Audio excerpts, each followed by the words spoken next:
Kakinada rural మండలం పండూరు గ్రామంలో Jackson ministries Pentecost ప్రార్థనా మందిరం పాస్టర్ కె రవి జయంత్ ఆధ్వర్యంలో గుడ్ ఫ్రైడేను పురస్కరించుకొని సంఘ సభ్యుడు విజయ్ కొలువూరి యేసు ప్రభుగా సిలువను మోస్తూ ఆనాడు యేసు ప్రభు పడిన బాధలను శ్రమలను కళ్లకు కట్టినట్లుగా ప్రదర్శించారు.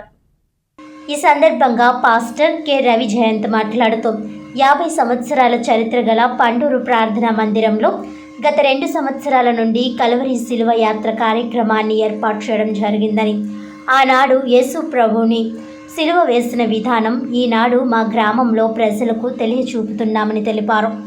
40 రోజులు శ్రమల దినాల అనంతరము ఈరోజు గుడ్ ఫ్రైడేను ఎంతో భక్తి శ్రద్ధలతో జరుపుకుంటున్నామని, వచ్చిన సంఘ సభ్యులకు ప్రతి సంవత్సరం భోజన సదుపాయాలు అందిస్తున్నామని అన్నారు. అందరూ ఆ యేసు ప్రభు కృప వలన ఆయురారోగ్యాలతో ఉండాలని కోరారు.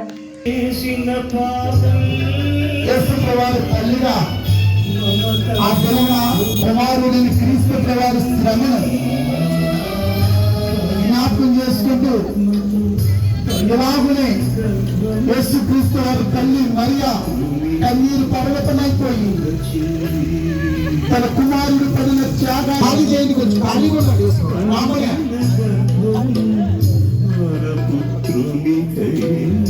రిక్షా రిక్షా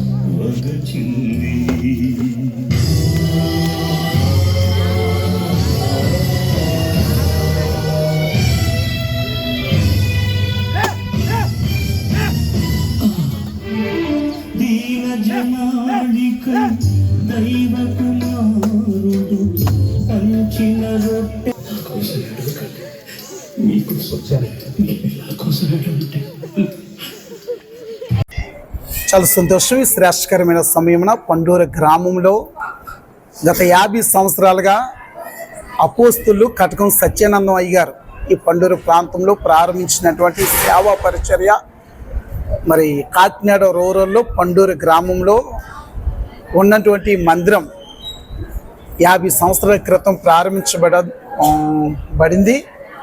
అయితే ఎన్నో శ్రమలు, ఎన్నో బాధలు, ఎన్నో ఇబ్బందులు పడి ప్రారంభించినటువంటి సేవా పరిచర్య నేటికి రమారమి మా నాన్నగారు సత్యానందం అయ్య గారు ఒక 5,000 మందికైనా బాప్టిజాలు ఇచ్చుంటారు. అయితే నాటి నుండి నేటి వరకు జరుగుతున్న ఈ సేవా పరిచర్య దీవునికరంగా ఆశీర్వాదకరంగా జరిగించుతున్న దేవునికి మొదటిగా వందనస్తున్నాయి ఉన్నాను. ప్రాముఖ్యంగా మరి ఆయన మా చేతికి అప్పగించినటువంటి ఈ సేవా పరిచర్య సంఘముగా ఆయన చిన్న కుమారుడిగా నాకు అప్పగించినటువంటి సేవా పరిచర్య చాలా ఆశీర్వాదకరంగా ఎదుగుదల కలిగి ఆశీర్వాదం కలిగి కొనసాగుతున్న బట్టి మేము ఎంతో సంతోషించుకున్నాం.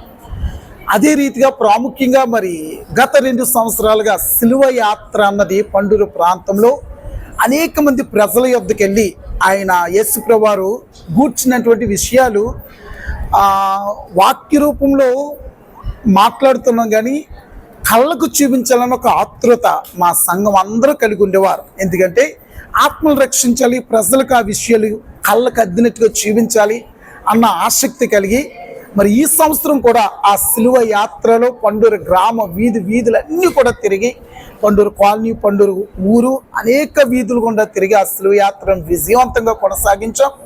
మరి చాలామంది ప్రజలు ఆసక్తి చూపించారు, చాలామంది ఆశ్చర్యపడ్డారు. మేము ఆ దినాల్లో యేసు ప్రభువు కల్వరి సిలువ యాగం చూడలేదు, కానీ ఇలాగన జరిగిద్దా, ఇలాగ అయ్యిందా అన్న విషయాలు అనేక మంది ప్రజలు మాట్లాడడాన్ని బట్టి మేము ఎంతో సంతోషించాం గనుక మరి ప్రాముఖ్యంగా యేసు ప్రభు వారు చేసిన త్యాగం, సమస్త మానవాళి కొరకు ఆయన చిందించిన రక్తం, సమస్త మానవాళి కొరకు ఆయన పడిన వేదన మరి ప్రజల యొద్దకు మేము తీసుకెళ్ళడం అది ఎంతో దేవుడు ఈ జనరేషన్లో మాకు ఇచ్చినటువంటి గొప్ప భాగ్యంగా మేము భావించున్నాం. మరి రమారేమి ఒక 500 మంది సంఘ సభ్యులు కలిగి ఉన్నాం. అందరం కూడా పండూరు గ్రామం అంతా తిరగం, అనేకులను క్రీస్తు వైపుకు నడిపించాలని సువార్త ప్రకటించాం. ఆయన పడిన త్యాగాన్ని వివరించాం, ఆయన పడిన కష్టాన్ని వివరించాం. మరి ఇలాగున ప్రజల యొద్దకు వెళ్ళి దేవుని సువార్తను ప్రకటించడంలో సంఘముగా మేము అందరం కలిసి పడిన ఈ ప్రయాసను రాగల దినాల్లో ప్రభువారు ఇంకా అత్యధికంగా ఆశీర్వదించి పండూరు గ్రామంలో అనేకులను నశించిపోతున్న వారిని దేవుడి వైపుకు నడిపించే గొప్ప భాగ్యాన్ని దేవుడు మనకు అనుగ్రహించును గాక. ఆమె ఈ కార్యక్రమంలో మాకెంతో సహకరించిన మరి మీడియా వారికి ప్రత్యేకమైన వందనాలు, అలాగనే మరి సంఘానికి ప్రత్యేకమైన వందనాలు. మరి యేసు ప్రభువు వలె నిజంగా పాత్రలో ముందుకు జీవించినటువంటి ఆ పాత్ర చేపట్టిన కంద విజయ్, అలాగే వెనుకున్న వారు, ఈ కార్యక్రమాన్ని సహకరించిన మా సండే స్కూల్ టీచర్స్ అందరిని బట్టి ప్రత్యేకమైన వందనాలు తెలియపరుచుకుంటూ మన వినికిట్లో దీవించి, మరి నా పేరు reverend K Ravijayanth, pastor K Ravijayanth. Panduru గ్రామంలో జరుగుతున్న ఈ సేవా పరిచర్య మా నాన్నగారు మా చేతులకు అప్పగించగా దీవెనకరంగా ముందుకు కొనసాగించుతున్నాం.